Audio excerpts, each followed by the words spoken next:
Troisième et dernière partie de l'Africa Newsroom. Je suis toujours avec Pierre-Franklin Tavares, philosophe, et Didier Ouedraogo, docteur en philosophie et coordinateur du collectif contre la confiscation de la démocratie. Jean-François Akanji-Kombe, éditorialiste d'Africa 24.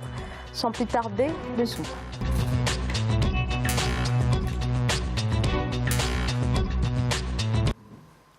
En Centrafrique, la MINUSCA renforce ses patrouilles de sécurité. Dans ce pays, 80% du territoire est encore aux mains des groupes rebelles. La zone frontalière avec le Cameroun reste la plus dangereuse. Des hommes armés y sèment la terreur, forçant ainsi les villageois à fuir. Pour sécuriser la zone, l'ONU et les forces centrafricaines construisent actuellement des ponts afin de simplifier l'intervention des soldats de la paix. Siam de Victoria Sedji.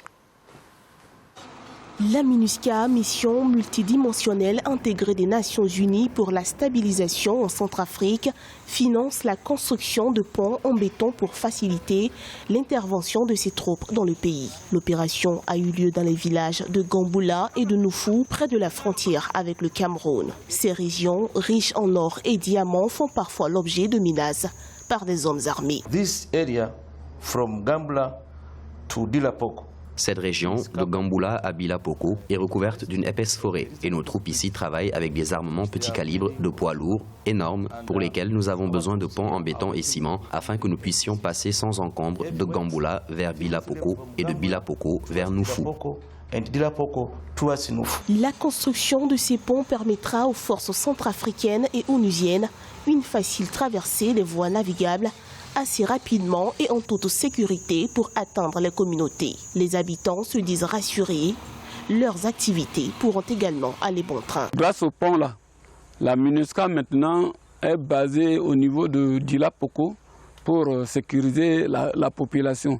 Donc s'il y a de quoi, même la MINUSCA peut demander le renfort. Par rapport à ce pont, on peut vite les secourir aussi.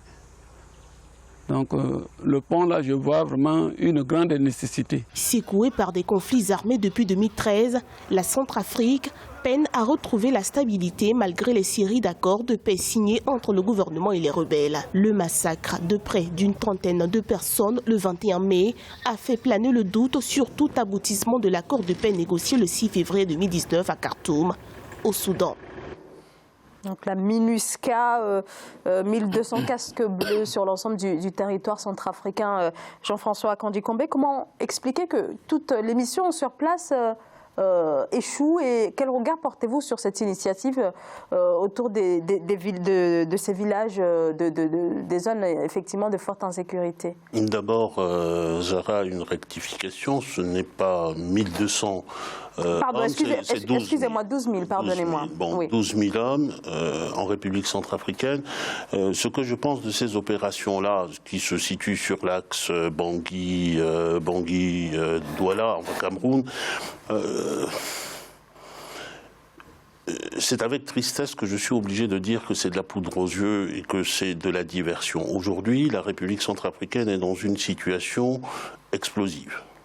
Vous vous souvenez sans doute, bien sûr, il faut lutter contre les groupes armés, mais je ne suis pas sûr. Je dis cela compte tenu de la localisation dont on a parlé. Vous vous souvenez que début février, il y a eu un accord de paix. Khartoum, signé à Bangui.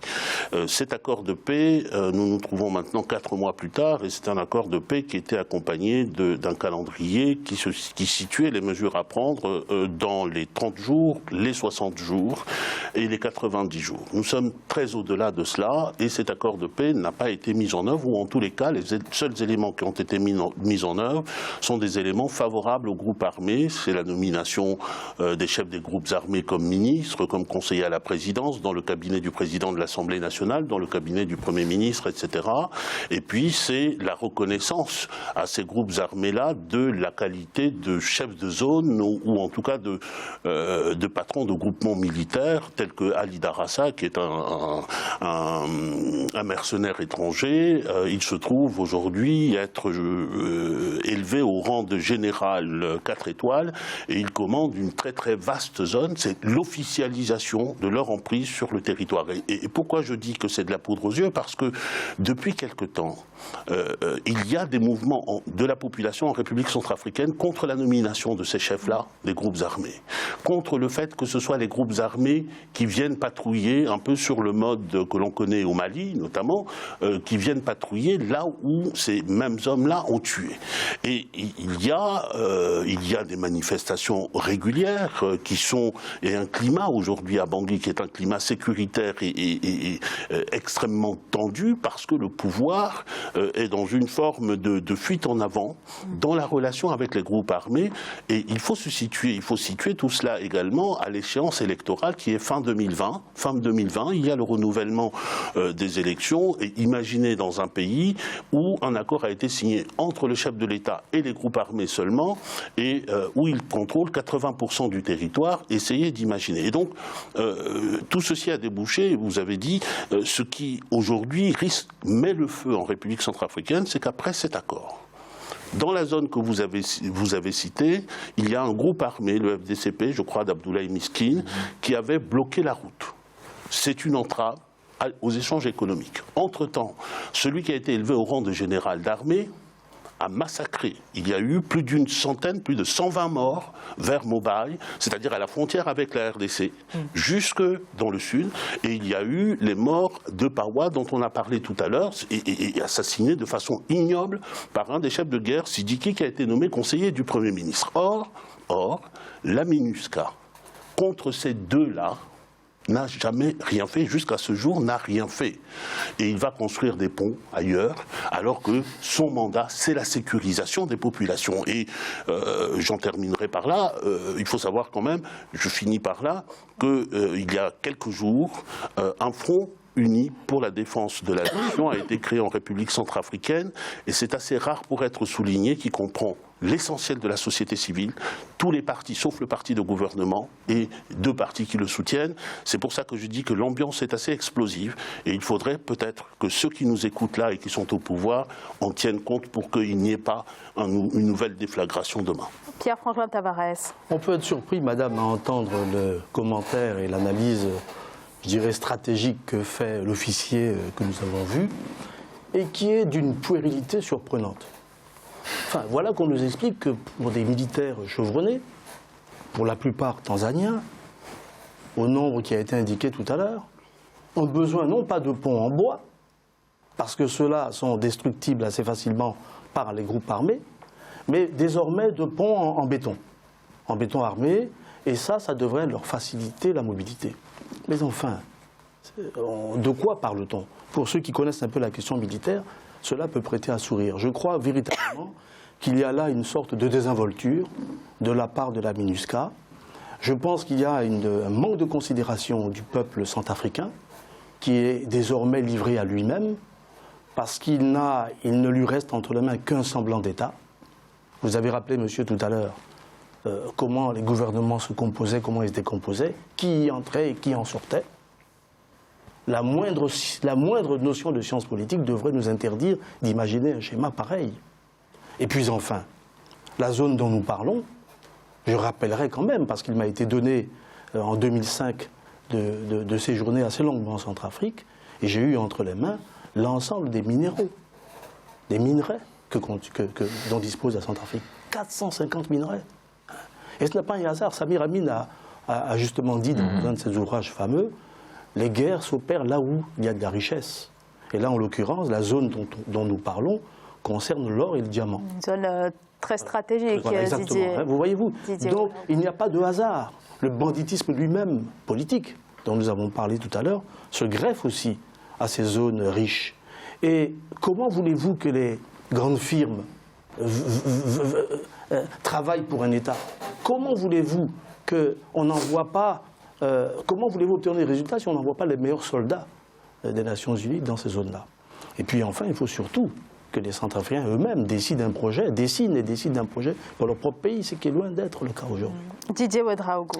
Alors, deux choses. On a vu dans quelles conditions Touadéra a été élu. Il est arrivé au pouvoir.